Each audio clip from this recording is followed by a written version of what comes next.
So anyway, as the introduction said, my name is James Kelleher. I am the founder of Clover Life Consulting Group. There's three kind of pointed experiences in the last year that brought me here again today. And in everybody's life, we all have those moments where it's life-changing. You find yourself either at the bottom, against the wall, or you are completely have the rug ripped out from under you, or you've lost something significant. So for me, it was 2018, February 21st. It's the first time in my life I'd ever been fired. And I was fired in a situation that was still to this day not clear, not explained, and quite frankly, a bit corrupt. I have worked with people who have been fired. I've worked with people who have been through the difficulties, but I had never experienced that before. That same day I went home, my oldest daughter had a mental health crisis and ended up being hospitalized. And that sent her down the same path that I had worked in for 20 plus years. So when the dawn came on that following day, the 22nd, my head was spinning like a top. I didn't know which way it was up. And to be quite honest, it unlocked a darkness in me that I had ignored for a very long time. I had spent a lot of years opening the door to other people's chaos, pulling up a seat, and tempting it out so I could understand its rhythm and help other people get their way out. But that was that day that finally opened it up in me. And I spent the better part of a year not trying to restrain it. And that polluted my perspective. I had spent a profession helping other people gain perspective on theirs, and yet I had never actually applied it in an authentic way because I'd never experienced some of the stuff that I had talked about. The second experience was sitting in church. I had a pastor who was a visitor from the South, and he was recanting a story from the Bible where he talks about one of the apostles' short story. Wants to run away and not do his job. God says to him, "You're coming back, you're doing it anyway, and when you come back, your responsibilities are going to get greater, you're going to be stronger because it's what's required of you because you signed up for it." And that was a lightning strike to me that brought this back to my head. The third event happened about 3 months ago, give or take. So I had a normal night at house. I have 3 kids. My wife is a full-time nurse, and we were enjoying the evening as we do. It's a work day. Having a cocktail or two like we normally would, or what I would call relax. Fast forward to the middle of the night when I had to get up and go to the bathroom, and I don't know if anybody else had this, but when you wake up and you're like, wait a minute, something's wrong. I had somehow woken up in the middle of the night extremely intoxicated and paid no attention to what I was doing the hours beforehand, which is not normal. It's not something I'd ever do. And in my drunken state, I attempted to go to the bathroom and clipped the laundry basket, which was right by the bed, took a header into a set of drawers and knocked a mirror onto me, to which, as you can imagine, my wife was not a big fan of. Because going to bed, we were not in that state, and I had not anticipated that in any way. So in my head, I'm thinking, I'm having a medical event because I didn't drink this much. There's no way I would let myself get like this. Needless to say, the next couple of days in my house were very somber, very intentional. But what it did is it brought to light something that I had ignored for a very long time, and I'll get into that a little bit more. But it crystallized the limitations that I had put upon my own thinking and doing. And it's an interesting dynamic as somebody that encourages everybody else to challenge it. You don't actually deal with it until you're forced to. And it was in that moment of realizing, like, what am I doing? I'm a 42-year-old man with 3 kids, and I just carelessly behaved like an idiot. And I put everything that I love in jeopardy for what? And that translated, I was like, why am I not taking everything to the next level? Why am I doing this stupid behavior to fill time instead of being productive? And so that brought me to create this, because this for me is something that I live now in a way that has transformed my family, my marriage, my relationship with my kids, my friendships, because it is actual freedom. And we're going to get into explain that. So I'm going to start with breaking down what we do as human beings. This is one of my favorite explanations because it brings everything everyone does down to the base level. There is nobody that is excused from this. So if you're a boss, your staff does this. If you have clients, your staff does this. So if you understand this process and the human being behavior, you can manipulate it to your advantage, as bad as that sounds, but you can do that for sales and for leadership as well. The human decision-making process, the whole point, and I'm going to give the example, the whole point of why we think, feel, and do is to create the fastest path to comfort. Literally. There is no other purpose as an animal as to why we do what we do. Everything else that we build from that is the result of that. But everything we say and do is based upon that. It starts with the birth process. So I had a professor of mine at grad school tell me this story, and I thought it was awesome because it made complete sense. And it also explains why society is such an interesting place to be right now. If you think about every human being's entrance into the world, okay, we all went from complete comfort to complete distress. We went from dark to light. We went from warm to cold. We went from not knowing hunger to starving. And then what was our natural, well, typically speaking, barring any medical malfunctions, what do babies do when they're born, generally speaking? They cry. So did somebody prep the kid inside and say, here's the deal. So if you're upset and you're frustrated, this is what you do? No. The instinct of us as animals is to expel distress, to vocalize that experience. And so what's the next step that happens in that process? What's the very first learning experience that happens? What do the doctors all do? Oh, let's wrap the baby up. Let's put it on mom. Let's get the beanie over its head. And what does the baby typically do? Knocks out. It's made comfortable. So the very first experience every human being has on this planet is that if I freak out based upon my instinct and I just let loose, the world will make me comfortable. Period. That's the first experience you have. I mean, trip out on it for a second. That's nuts. That's your hardwiring. That's my hardwiring. That's also why the terrible twos suck so bad if you have kids. Because you spend 2 years reinforcing these little animals that they're the center of the world. Because every time they freak out, what do? We run. Mainly because we don't want to jump off the roof because they're crying again, but also because we love them, we want to be comfortable. So we reinforce this mindset of, you're the center of the world. But then we get to 2 where we start using the magic word no. That's why it's called the terrible twos, is because they're starting to push back on the idea that they can't have the fastest path to comfort. Because they just had it reinforced for 2 years. How do you teach somebody that does something every single day that, nope, you can't do that today because there's going to be something down the road that you're going to benefit from if you cooperate today? That doesn't even make sense. Their brain doesn't work that way. That's why they freak out. That's where the word, the idea of timeouts came from. It's a weird thing, but it works in certain ways. And why do we do that? Why do we shape our kids with the limitations at the age of 2? And generally speaking, as human beings, if that fails in that space and the idea of delaying instant gratification and comfort is not taken hold of, you will find adults that will do that immediately. Their mindset is going to be, I need to be comfortable now and I'm not going to compromise, because they have not learned or appreciated or embraced the payoff of the process, which goes into entrepreneurship. Anybody have a successful business in one day? Nope. What's the magic few words that you always hear? Patience, consistency, the fun word of a grind, which really sounds really inviting. You have to put the work in order to get the process in. And so this is the same thing. And we do that because we have these little animals that we're passing on ideas to. That's called tribalism. So we're shaping them with these ideas because we want them to be accepted by our little tribe, our family tribe. So if you think about it, we inherit everything. Every system we participate in, you inherited from somebody. And they did, and they did, and they did, right up until the point that people couldn't actually formulate language. And even then you did, because you learned how to light a fire or kill something with a rock. So we're shaping our kids. We all went through this. Somebody shaped us to fit into these systems. And how many are there? There's hundreds and thousands of different versions of this. Who's to say who's right or wrong? But we go through that process to get people to cooperate because we want them to be embraced by the little tribe, which is their family, and then when they go out into the bigger one, they're accepted by the bigger tribe, which is community.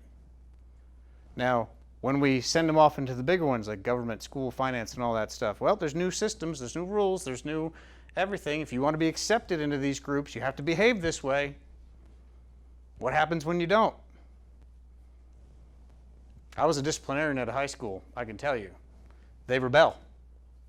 I was the Pied Piper of the misfits. They were called the Forgottens. because they understood how limiting that was. But they were doing it out of discomfort. See, the thing about systems and all that is it starts to suffocate the spirit. We are born as creators. We are born as inventors. We are born as scientists by nature to explore, learn, and grow. When we start to shape our kids with, no, don't do this because you have to do this way because it's the right way, we have already cut and shaped what our idea of right and wrong is, instead of helping them figure it out for themselves. By that shaping process, we are working to create a lot of habits. This is a very crude example of what works in the brain to create the habits that get us through the everyday. The idea of how do I respond to this? How do I make decisions on that? This is where habits are formed.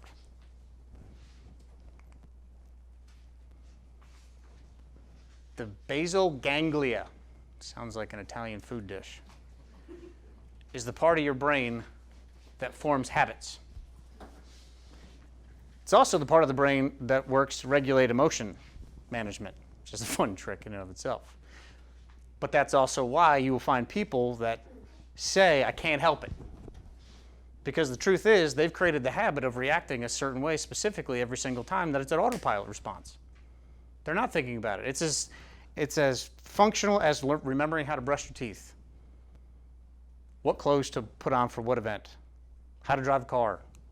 That's the part of the brain, and it goes on autopilot, and it is functioning at a level of consciousness that is the equivalent of almost being asleep. It doesn't involve your thinking part of your brain. So if you have staff members, for instance, that are always doing something that drives you nuts, there's two things happening. One, whatever they're doing is challenging something that you believe is right, wrong, good or bad, or a core value system that you have, because you have a different idea of the goal in mind. And two, that's why it's a habit. It's in their unconscious brain. They're not using their thinking brain. The interesting part about habits, and as you see it up there, is the habits that release the highest level of dopamine are the easiest to form. Doesn't matter what it is. So if you're going to be somebody that's looking to stop eating junk food, for instance, convincing yourself that you need to be healthy ain't going to do it. I can tell you, as somebody whose wife is a lunatic and does marathons, I don't get it. I'm not being chased. I ain't running. My father had a quadruple bypass earlier this year, and he is fit as a fiddle. That should be enough to panic me, because the doctor essentially told me and my brothers, hey, you have a live grenade in your chest, by the way. So for probably a week, I was like, Tommy on the spot. I got it. I'm going to get on the treadmill. I'm going to do all this and that. And you know why? Because honestly, I don't want to. I don't want to be that uncomfortable. I was an athlete my whole life, but if you just made me run aimlessly, I didn't do it. It just didn't, I don't want to do it. But I have to own the consequence of that. That's why I won't get up at 4 o'clock in the morning to exercise. I'll get up at 4 o'clock in the morning to write, which I do. But you'll never, I can't make that decision without owning the consequence of that either, and that comes out later. But this is how we start to see in people why they do what they do and why it's so hard to break some of that stuff. AA, for instance, utilizes this as a concept because they know in order to break the routine, you have to do a replacement of places, faces, and things, and you have to do it with repetition. And then to do that, you have to use your thinking brain, and we'll talk about that later. In all of that process, going from discomfort to comfort, learning the word no, delaying gratification, you have all these messages coming from your emotional experiences. They are great messengers because they are designed to tell you you're either going to be safe or you're going to be unsafe. This is either good or bad. But they are terrible managers because they are temporary at best. They do not last. So think about this. You get in an argument with somebody, the moment has moved on, but you're still angry. How does that even physically line up? You can't resolve those two things. If you give an emotion a 3-second attention span, you start to create a narrative behind it. It becomes the truth of the moment. Anybody get in an argument with your wife or your husband and they said, well, you said this, and you're like, no, I didn't say that at all. And the story gets all over the place? It's because of that. It's because they heard something that you meant or said or didn't say, and it gets woven into the story, and then it goes all over the place. Humans are the worst historians on the planet. which is interesting in and of itself because we see things from different perspectives. That's investigative journalism. You see things from different angles, and somewhere in there lies the truth because every perspective decides what they see. The trick to understanding it is being aware of what the causation is. Why am I feeling this? It goes back to I'm uncomfortable or I'm comfortable. What is it about this that's making me comfortable and uncomfortable? Like, why, again, when I ask, why'd you come today? In your answer, the language you used revealed to me more than I think you understand. Something motivated you that was comfort-driven to be here today. You wanted to benefit and relieve some version of discomfort that's going, whether it's catastrophic or small, whether it's to answer a question in your brain or to share a thought with the group, which is human. It's normal. That's why we interact. That's, again, this is a version of tribalism. Because as we get older and the maturity that comes is we learn to negotiate the emotional experience and understand how temporary it is. Anger, for example, is the best one to use because it is called a secondary emotion for a reason. Secondary emotion being it is the emotional response we use to put distance between us and something that's threatening our sense of self, our sense of safety. Opinions. I mean, if you look at the national scene, the international scene, everyone's angry at somebody for something. And there's a platform for every person on the planet to share their opinion. So put that in play. You have everyone on the planet doing this, and they all have a voice. How is there ever going to be unity? Because now everybody is feeding that at fast forward. But anger is something we use to create that distance to the threat, whether it's an opinion, whether it's a physical threat. The problem is emotional learning and experiencing is a visceral experience. So the conversation with emotion starts with your 5 senses. Your body experiences stuff before your brain ever does. You ever get that spidey sense, the hair in the back of your neck kind of thing? That's your body taking in feedback on the fly to then communicate to your brain saying, psst, there's a problem. If that breaks down and you use anger because you don't want to deal with the underlying emotion, your body doesn't let it go. Your body holds the tension. It doesn't go away because the brain didn't process it and let it be resolved. So you can make somebody go away by putting them in their place, but your body's still not very happy. It's still going to hold that tension. So here's a good example of how that works. It's true or false? It's true from a physiological standpoint because the body and the brain communicate to create action for safety and self-preservation. They are on the same continuum. One happens slow, one happens immediate. The body is doing the same thing. The brain is doing the same thing, just at different pacing.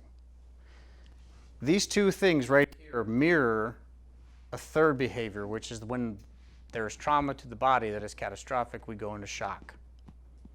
Why do we go into shock? Does anybody know the medical answer to that? Right. To extend life as long as possible. Bring the blood back in, because we don't need arms and legs to live, but we need everything else. So the body shuts everything else down to preserve itself. That's the same thing. Why do you think when people are depressed, they sleep more? They have less appetite? They move, I mean, essentially their whole physical body moves. The language they speak is negative, it is detracting, it is limiting. It is a very gloomsy, that's not even a word, doomsday mindset. Anxiety is the fast forward. I had a student of mine who had panic attacks in school and would drop in the middle of the hallway. And so after about 3 years of working with her, getting her to get it out of her head and onto paper, she was able to start to identify what was triggering it and how to manage it. But the communication is essentially the body is experiencing life on 5 senses. Like if I was to throw this at James right now, he has a choice to let it bonk him in the head or catch it. His body's going to do that before his brain is. His brain's not going to be like, okay, trajectory, this, I mean, he's going to be like, no, that's a reaction.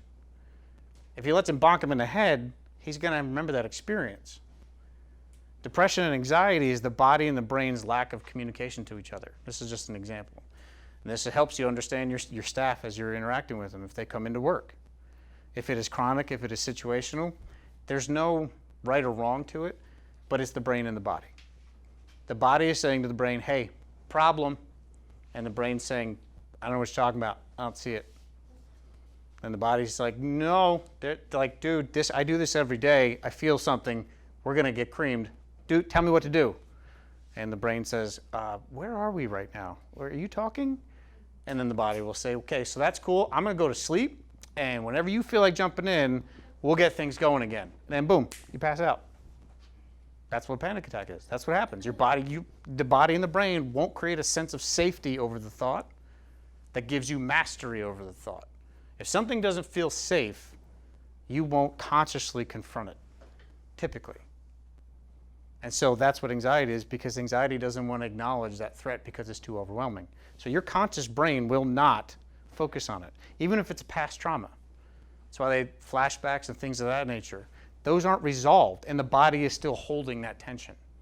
And the conscious mind is the part of your brain that creates resolution to that experience. That's the communication piece.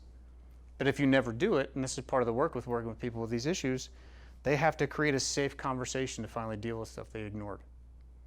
Because if you don't, you're on a hamster wheel. Depression's the same thing. It's the body saying the same stuff, and the brain's like, yeah, we're just gonna take a nap. Until somebody decides to confront whatever might be underneath, that's what's going to take place. And so how that ties into the beginning, again, go back to birth. They're avoiding discomfort. This is the natural mechanism of avoiding discomfort. If I ignore it, it doesn't exist, and I'm fine. Problem being is it's not, because your body works on 5 sense feedback. So your body still has that firing in the brain saying, there's still a problem. If you don't want to deal with it now or 30 years from now, it's not going to go away. That's cool, but I'm going to keep doing what I do. So you compound that with the cycle, and everybody loses. And what generally gets extinguished is hope. It's not going to go away. It's a life sentence. And our society is cool enough to label everybody now, so everybody gets that label too. So now you became your label. You can't even just be a person who's struggling. Now you're something. Now there's a performance expectation with these words. How many people? I'm depressed. I have depression. A lot of people overstate these things too. But this is the biology and example. And so we go through the process of how the brain and the body do all that stuff. We go from comfort to discomfort. We are hardwired to find the fastest path to comfort. Generally speaking, if you have any of your staff, for instance, that are taking shortcuts, that are eating crap food, that have addiction issues, they are doing what they should be doing as an animal. They're finding the fastest path to comfort. Like, I think about my wife running, she loves it. She looks like she hates it. I've never seen anybody run that distance and smile, but she likes it. Something in her likes it. But they're doing what is natural. And so if you want to understand, one of the questions is, okay, well now what? What do I do with that? As a leader, what does that do to me? Well, leadership is not about a position, it's about a mindset. You have to care about your team, but you can't intermesh with your team. You have to create a space where they can get clear, concise understanding of expectation, but have room to sort out that kind of crap. If you have somebody that's chronic and you are at HR, do you have programs that allow people to go deal with this stuff? Is your leadership the kind of leadership that looks after the whole person instead of the business person? And that ties into the evolution of the self-improvement dynamics that are taking place now and all across the world. Everybody's raging against the system.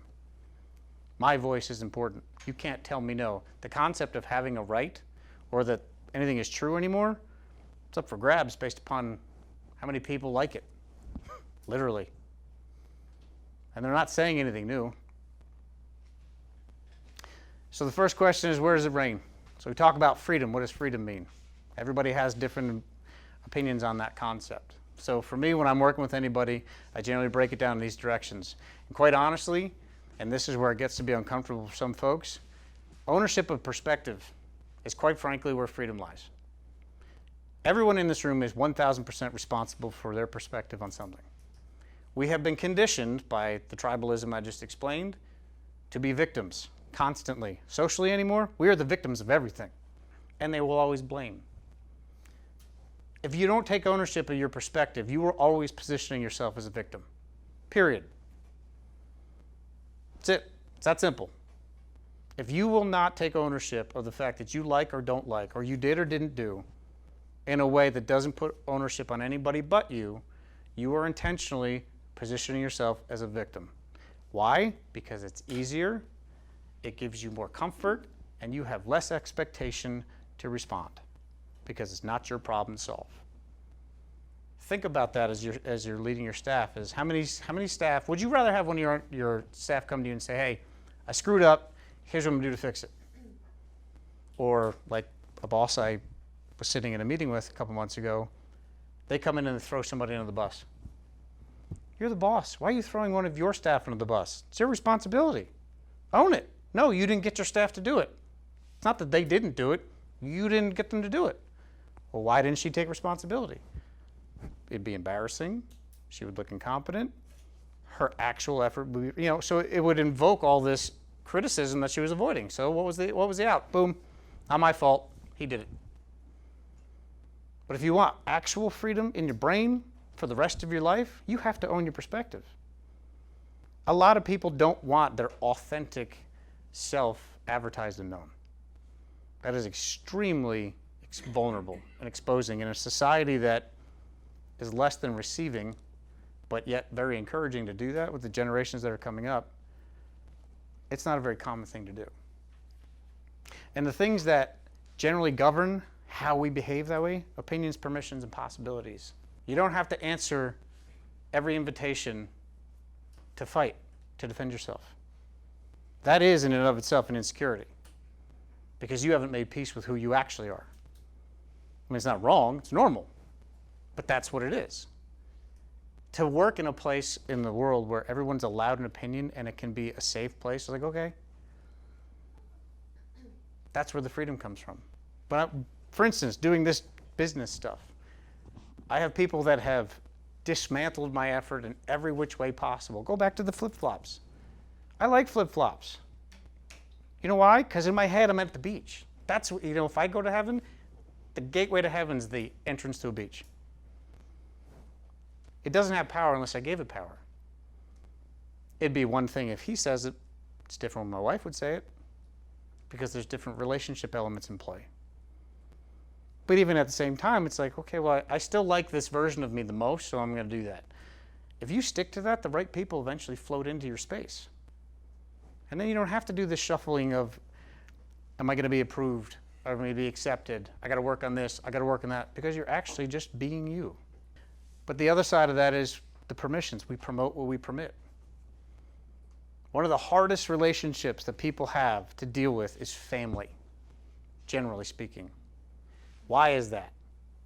How many of you want to go to a family member and just tell them to shut up?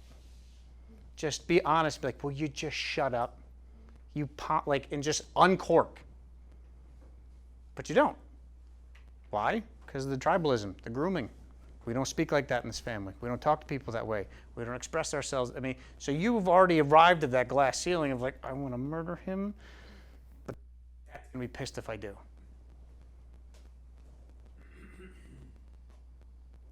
Nationally, internationally, the idea of cutting out toxic people has become this new concept of be free to cut people out. That's an aggressive action, I think. How about be free to let people be and choose to care or choose to don't? We forget we have that freedom, right? I mean, it's a hard thing to confess to because it sounds terrible. Like, oh, but that's my mom. Right, well, she also sucks the life out of everyone she's around. Is she owning that? I'm not talking about my mother in particular, but those are the kinds of conversations that we have to deal with and be honest with. Because we get through all these systems and we are so groomed to behave certain ways, there are parts of us that just die, that we have sacrificed for the greater good of our family's name, for the greater good of the group we belong to. When inside you're like, I don't agree with that. And so the point of all this stuff is decluttering your pre-programming. What makes you authentic? Where are the places where you haven't been honest with yourself? I mean, I can tell you I'm fatter than I want to be. Am I going to do anything about it? Probably not. Should I? Probably, medically speaking. But again, I'm already married. That ship sailed. She'd kill me for that one. I know. So again, I know. I'm owning the outcome. See how that works? Believe me, this is all stuff she's heard probably every day. But it's the idea of challenging yourself, because in the landscape of society anymore, this is being encouraged. Back, you go 3000 BC, philosophers were the keepers of this wisdom. They were sharing things like man conquers himself or conquers the world when he first conquers himself, like the Stoics. This is all ancient stuff. Mark Twain said it best, there's no new original thoughts. We just take the old stuff, spin it around a kaleidoscope, and get a different version of it. It just seems really palpable now because we have technology that broadcasts it everywhere. But the problem is that everyone has access to this. And so the idea is the pen is not as mighty as the sword anymore because everybody has a pen. The human brain isn't built to keep up with the technology anymore. We still have a very Neanderthalic brain. We shouldn't have access to our impulses as fast as we do. The safety of a screen, while it's great for communication and all that stuff, also has removed the 5 sense feedback that we have to communicate and interact. Like, I can tell if somebody wants to punch me in the face because I'm standing in front of them. I can't tell they want to punch me in the face even if they tell me on the phone. It's just, it doesn't work, which, because of that safety, odds are somebody's going to pop off more. It gives you a false sense of safety and control. The younger generations, internet bullying, cyberbullying, all that stuff, that's why. I used to, when I was disciplinary at the high school, I used to bring kids in that would have these text boards and all that stuff, and like bring them in the same room. They wouldn't even talk to each other. I was like, oh, really? Because yesterday you were going to light his house on fire. Where'd that go? He's right here. Go ahead, hit him. And you should just, they shrunk in the wind. I was like, so stop. Just stop. These are all the things that we're dealing with from the top down because we're seeing other people be influenced by it. But we're also having to manage people that are, this is their life. This is their digital identity, is actually their identity. The digital identity is also not the authentic one. It is the best version of. I mean, Facebook and Instagram and all those places are the biggest fabricators of life on the planet. The truth is now subjectable. I mean, the idea that we can't even negotiate something because a lot of people disagree with it, it doesn't become fact anymore. I mean, look at our national issues. We are polarized for that exact reason. It's because everyone's opinion now has replaced fact. And because everybody's rights, because they have this privilege, this idea that my voice needs to be heard and respected, has also influenced the capacity as a collective tribe to decide what's regulating and what's not. What are the norms? What is the national tribalism? That's shattered. As a nation, that doesn't exist because there's all these small pockets. And because everybody has a platform, has an audience. And so if you put that into play and you're supposed to somehow figure out how to be comfortable and you're inviting all that into your life, that's chaos. That's absolute chaos. You are taking your permissions and saying, anybody can say anything you want. But if I don't like your opinion, you can't do it. I've let you, but don't do that one. Promote me, and if you don't, I won't read you. I will not follow you. I won't friend you. It's just ridiculous. And because we give those opinions and permissions in the digital world they live in, it conjures up that fear of possibility. And as that quote says, fear has killed more dreams than failure ever has. I mean, stop and think about in your own life. Is this the job you really wanted to do? When you were a kid, how many of you were as a kid and you said, do you know what I want to be? I want to be an HR director. I want to be a salesman. I don't know any of those kids. The kids I dealt with were not of that ilk. I wanted to be a NASCAR driver. Actually, I wanted to be Superman, but then I wanted to be a NASCAR driver. So why don't we pursue that? Why didn't we? A lot of it's generational. Your parents would have probably laughed you out of the room if you said any of that. Or your friends would have looked at you like, what are you, nuts? And so we don't even voice it. Like, you know what, why bother? They're coming here for me to do this stuff. There's somebody in my family tree that has been the entire time. Well, you're doing this wrong, you're doing this wrong, you're doing this wrong. I'm like, I don't care because I'm not doing it for you, by you, or your way. Yeah, there's a lot of different ways. That's cool. You're good at it. Congratulations. You're allowed to be. But how many of us sitting in this room can honestly say your passion and your profession intersect? I came out of college, and so for total transparency, my college degree was in recreation and leisure services because I didn't, shall we say, take college serious enough, as it should have been said to me. I started out in psychology, but then I realized that not going to class was much more enjoyable and lucrative for my social life, so I didn't.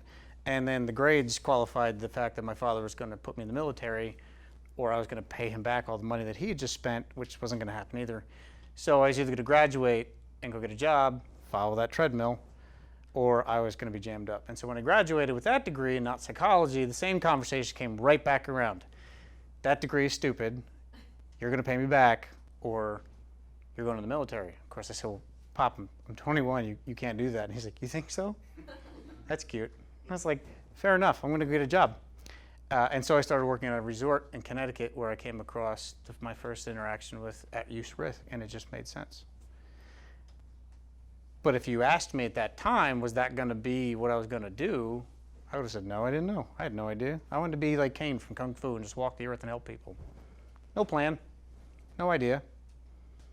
But generally, we don't find what we're passionate about until we've tried every other prefabricated existence.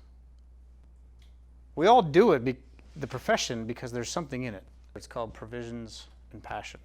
That's from Ken Coleman. So we talked about the habits, and these are some pretty broad-based ways that we can engage immediately to break habits.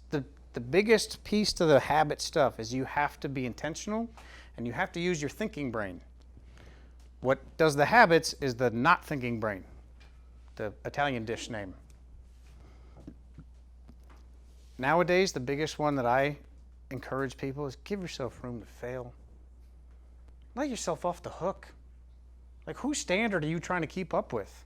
But really, what is it that's forcing you to have this performance anxiety? What are you keeping up with? We all end up in the same patch of dirt. At the end of it, what does that dash mean? You know, there's a lot of cliches that go around this conversation. Is when you're at your funeral, people aren't going to talk about what you had. They talk about what you did, who'd you impact, what lives were changed. That's why family is generally the group that gets up and eulogizes people, because they had the most experience with that person. They had the most impact with that experience. And so we look at work and we forget that there's more to it, that there's a possibility to do both. I had a conversation with a guy in the digital world, and he was adding CPA credentials to his existing portfolio of professional abilities, and he wanted to find a new job. So the question I had to him was like, all right, well, what makes you come alive? You know, if you didn't have to earn a paycheck, what would you do? And his answer was, I find passion and purpose outside of work. I leave that for other places. And it just kind of startled me, like, so that's not even like allowed? You can't even have that conversation? Because as we unpacked it, he grew up in a very rigid conservative military family. Made sense. He had a prefabricated process that he was expected to follow in order to stay in the tribe. He was not that important. How he felt wasn't important. What was important was producing. And therein of that came the satisfaction. It's not wrong, but it just startled me how blunt he was. It was the idea like, no, you can't have fun at work. You can't like what you do. It serves a different purpose.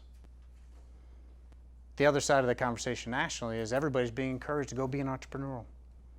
You know, Gary Vee is attractive to the entire free world right now because he grew up in a place that said, hey, go be you, do you. And he does, and he's got money, and he's got power, and he says what everybody else feels, and he doesn't answer for it. What you don't see is the 11 years it took, or the 42. You don't see the consequence to his family, the sacrifices he had to make. You don't see how his parents, like you don't see all that back-scene sculpture. And so when you get, and I do this for new hires and interviews, I try to unpack, you know, where did you live? What did your parents do? Just to get generational framing for how they think and do. Because if that doesn't come up, they're just trying to fit into what our norms are. And I don't need somebody to be like everybody else. You know, the book Good to Great talks about getting the right people on the bus and then figuring out the seat they should be in. We often will hire for a position and we're like, well, you're not right for that position, you can't have it. But you're an awesome human being and I want to be around you, so let me find you a job. That doesn't happen. It's a total reverse, but if you do that, we did it at the Mission with Hal, actually. He was awesome. He applied for one job, and I was like, you are way too qualified for this, but we have to have you work here. So go talk to the CEO. And I told my boss, I'm like, hire him. I don't know what you're going to do with him, but you need him. And we did.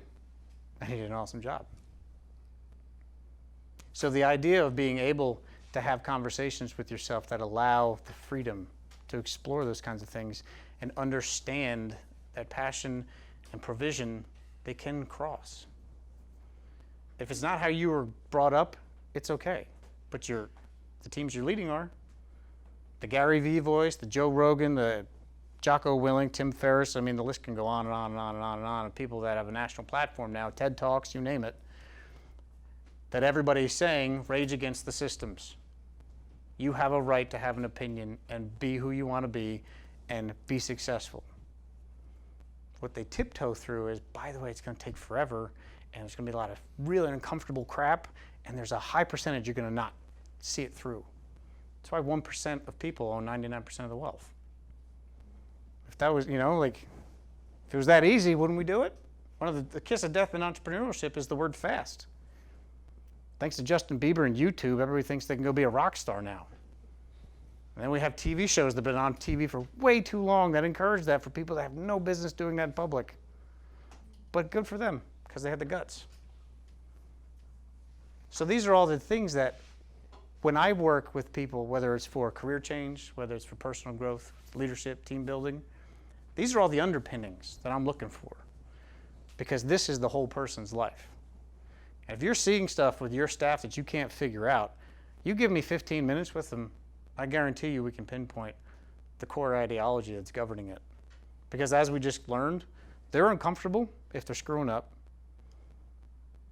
They have a habit that they're not aware of, which is not, again, their fault because it's autopilot. It's biological. Which also means as a leader, you have to be a lot more intentional. You have to be adaptable. But that doesn't mean you give them the green light to be an idiot constantly either. One of the worst things you can do as a leader is not fire the right person as fast as you should. I mean, we've all had that where you had people like, dude, I love you, but you're terrible at this job. It's a hard conversation because you know your decision is going to change somebody's life. You're going to destabilize everything in their life by the decision you're making. Think about that. I work with the homeless community. One of my jobs was running a shelter. My responsibility was to decide if they stayed or if they went based upon behaviors and rule breaking. I had to decide if they were going to be homeless again or not. I didn't take that lightly. We had team meetings, conversations. They had every effort. And even then, we didn't kick them out. Because these are human beings. This is a whole person. And they went through the same process I did. And this is where they ended up. So I got it. I understood it. I made space for it. And part of it is giving people the courage to have the same space in their own head. Undoing habits like this, you have to get your thinking brain working.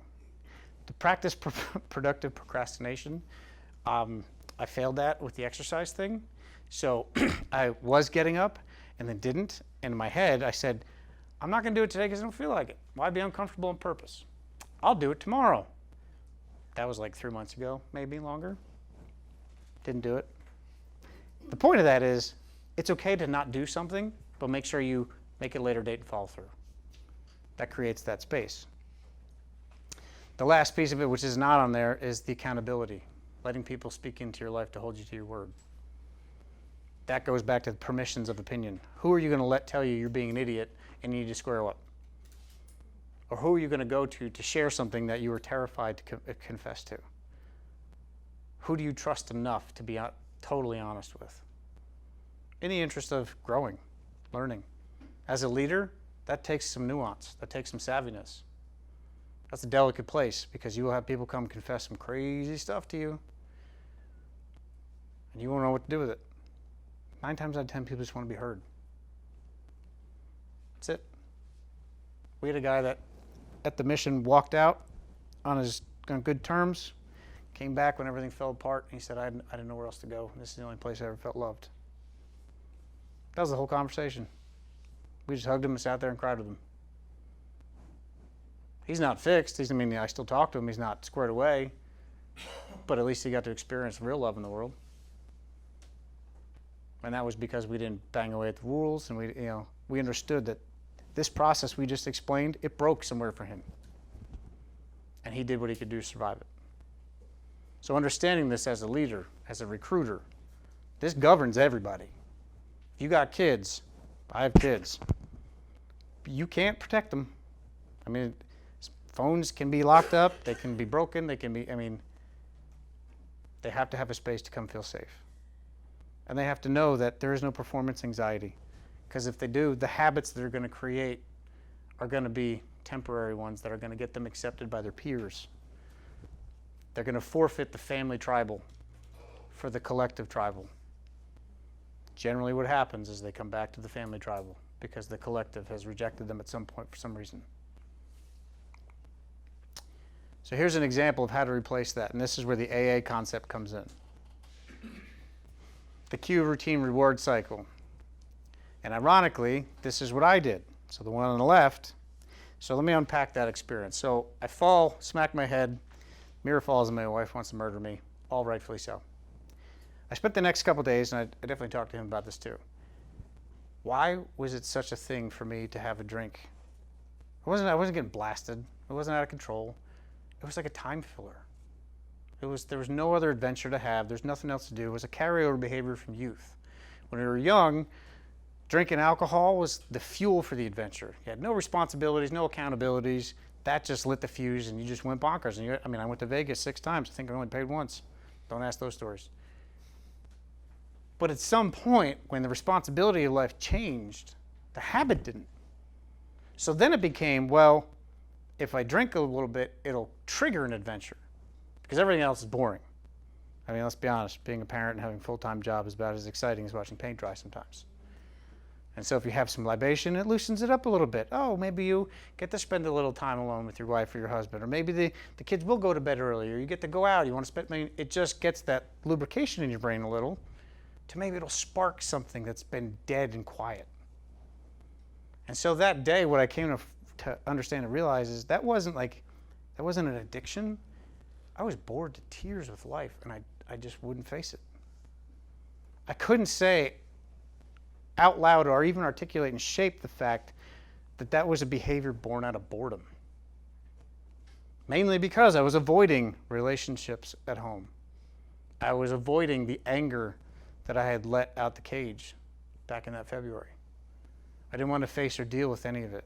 I had spent years convincing myself I was not miserable, but intense. I was contemplative. I was in control of my emotions because my job was to help other people understand theirs. But what the shadow of that was that I was actually a miserable human being. So much so that I didn't even realize it. I had this flash of a consciousness sitting down. Have you ever had that happen where a name from high school comes up and you go back through all those memories and you remember who you were at that time? And that happened, and I was like, where did that guy go? That was fun. I liked life. It was a good time. That was before the drinking. Where'd he go? What killed him? And I added that to this mix, and I realized that I had allowed myself to die in order to live. I suppressed what was internally joyful. There's a difference between happiness and joy. And I had extinguished my joy so that other people would be happy. And I ignored the consequence of it. And so when I realized it was my own brain, my own polluted, I had to do everything I just sat up here and talked about. I've never had to actually honestly do that. Think about that. I've helped people for 20 years do it. I never had to. When I finally did, everything clicked. The freedom came. That's the freedom. So instead of picking up a drink, I take the kids outside. I take the dogs for a walk. I do things that I otherwise wouldn't do because they're part of that monotonous experience. I play music in the morning when I get the kids ready for school. I do things that I want to do without compromise or abash because I also know I'm a good person. I'm not immature. I'm not careless. I'm not irresponsible. I'm not going to just unleash the hounds of hell in my life because I feel like being selfish. But there was a lot of things I was robbing myself because of opinions, permissions, possibilities. Once I took ownership of the perspective, it was like a 100-pound weight was lifted immediately. It didn't change my daily routine in the sense I have a new job that I love, and don't get me wrong, some days still suck. But I don't camp there because I'm easily able to shift away from that space and start to invest in something else because I'm deciding the perspective, I'm not reacting to the perspective. You know, joy and happiness are not the same thing. Everybody's in pursuit of happiness. Well, trying to pursue happiness is like trying to satisfy hunger by taping sandwiches to your body. Doesn't work. Joy is an expression of something inside. When you give, you're always getting. But if you do it with the expectation of receiving, it's never enough. Materialism 101. It's never enough. To fast forward through some of it, the self-awareness has become the soup of the day. Everyone is encouraged to be self-aware. There's too much information out there at this point in society to be an idiot. Plain and simple. Like if you're intentionally being dumb, well then you're avoiding all of this, and that's fine, but you can't be ignorant to the consequences of that either because society is evolving. This is what I believe is driving the social self-development revolution that we're seeing socially. So many people have a voice and have the opportunity to have one that they no longer want to be like each other. Everybody has to conform to something. So people are conforming to not conforming. Think about that. I mean, it's biological. We're all going to gravitate towards each other. All the rebels are going to graduate towards the rebels. All the people that comply, I mean, again, that's the polarization. I agree with this tribe, therefore I'm part of that. I'm on the left. I'm on the right. It's called the human race. Does anybody remember that? But God forbid we actually act like that because we're not wired that way. It takes mindfulness. It takes being aware of your impact on the things around you and ownership. The biggest thing of it is you got to be intentional. The one on the right specifically. I mean, you can't read about a push-up and expect there to be a health benefit. I mean, it's that you can't read motivational quotes every day and expect to be better and enlightened and fixed. We'd like to do that. We'll feed ourselves a steady diet of it. But the truth is, if you don't act upon it, it doesn't happen. So the process, to go back to what you touched on, that I use when dealing with folks is very helicopter level in this explanation, but can be used on a daily basis on the fly. And it's a simple concept of breaking something down, building it up, beginning again, and repeating the process. It's systemic. It can be applied to anything at whatever level. From a helicopter level, why are you on the side of the dirt? What's your purpose statement? Why are you doing any of it? Is it just about money? Is it just about keeping your possessions? Is there anything satisfying about it whatsoever?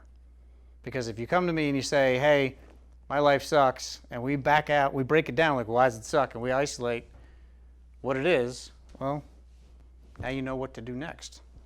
Now you know why it is. Then you build a response plan. What am I going to do to change the trajectory of that experience? This is where you become intentional. What is it? A plan without, no, an idea without a plan is just a wish. I got called on the carpet for that. Go get your master's degree. I talked about it for 10 years, and a friend of mine sits there in a bar one night. He's like, will you shut up? You've talked about this for 10 years. Either do it or just stop talking about it. And I didn't because I was afraid. I didn't have the money. I didn't know how to do any of it. But because I respect his opinion, I went home and I'm still not done. But I only have a couple classes left. But building it up is, again, you create that plan. It's a process plan. It's not necessarily exclusive to just the goals. It's how do I break down and build up anything I want done. A lot of it's make lists. Anybody have a honey-do list that you get on the weekends? Well, this is you making the honey-do list instead. I'm going to do these 3 things, checking them off. Who do I need to be involved with this? Check them off. Engage them. Create the process. Be intentional. It means you also have to involve other people. This is where a lot of people fail. After trying 1,000 times, that 1,001 is like, you know what, screw it. I'm tired, I'm done, it's not working. And that's okay. But you have to shift from a failing mindset to a learning mindset. If you're only interested in learning, like some of you said, lifelong learners, you can never fail. And failing is different than defeat. Defeat is you left everything out on the field and they just bested you. Failing is I quit. I'm done trying. It's the difference between hard and difficult. Hard is it presents the idea that it's impossible. Difficult is, well, it's just going to take some work. And then repeat. Simple as that. Learning to look at something, breaking down to its source, building up a response to it, engaging people to do that with constant evaluation of it and editing as you continue to move towards the goals that you have. And then you repeat it because that becomes the system of which you govern your day. And that's the 4-step process that, after looking at all the different ways and that I've learned and things that I've understood, this is how people deal with problems. This is how people deal with barriers and limitations on any level, whether it's in your head or it's outside of you. This is the process. You figure out why it's a problem, you create a plan to respond to it, and you start again and you repeat it as it comes back around. That's it. It's going to look different every time, but it's that process. In order for that to work, you have to be intentional. You have to be honest. Because otherwise, if you're fudging you, that's not going to work. You're just going to be on a cycle with the same conversation. The missing ingredient is relationship and perspectives. To go through this process, from what I've seen anyway, these are the things that folks need. You need people to take the long walk with you.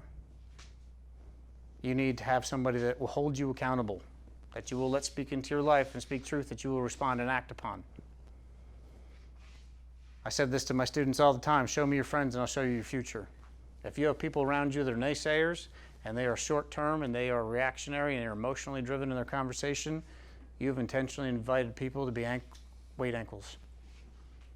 weights. There we are. Self-love is not selfish. People change to the degree of which they believe they're loved. That's based upon other people's opinions. Too often we're not allowed to say, you know what, I am a good person, I love me. I am good at this. Because people are like, oh, that's arrogant. No, actually that's fair to say. If you think you're good at it, be honest. Take the long way home, there's no shortcuts. This is the one I live by. People say, why do you always take the hard road? And you assume I see two roads. And the last piece of it is you got to give instead of take. In order to validate what you think and feel and do, your place on this planet, somebody has to benefit from it. They have to experience it. That's the design. If you give to somebody and you improve their experience, the automatic feedback is appreciation and validation of you. That's leadership 101. If you invest in your team's success, you will get the response you want. That also means you have to be accountable for the outcome, but they get to be responsible for the success.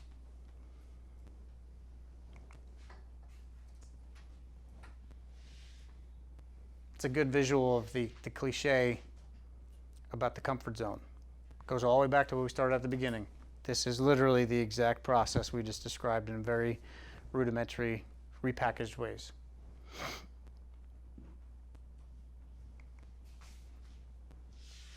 So last piece by Ken Coleman. This is a good book, Proximity Principle. And marketing and networking, you guys will probably resonate with this. It's about getting around people that are doing what you want to do and they're doing it successfully. And so the closer you get to the people that are successful, the higher the probability is that you will become successful and educated and intertwined in that field. But some of his points were really impressive to me anyway, that resonated, because it's not always, there's no balance of life. This idea that it has to be 50-50 doesn't exist. Your passions can be 5% for 10 years and your provision will be 95% for 10 years. It's just the way life works. We have this idea that it has to be a balance. I got to have work-life balance. There is no such thing because life is fluid. But the idea that passion and provision have to compete until you've worked so much on your passion that it becomes your provision. I'm not going to read them all, but it's a good book. You should check it out. two people that are pretty prominent in the self-help field, Jocko Willink and Gary Vee. Jocko is a former Navy SEAL, and he has marketed the concept of discipline being freedom. And it's the truth, self-discipline. I always tell my kids, whose discipline you want, mine or yours? Guess which one they always pick? Not mine. They want their own, because they know.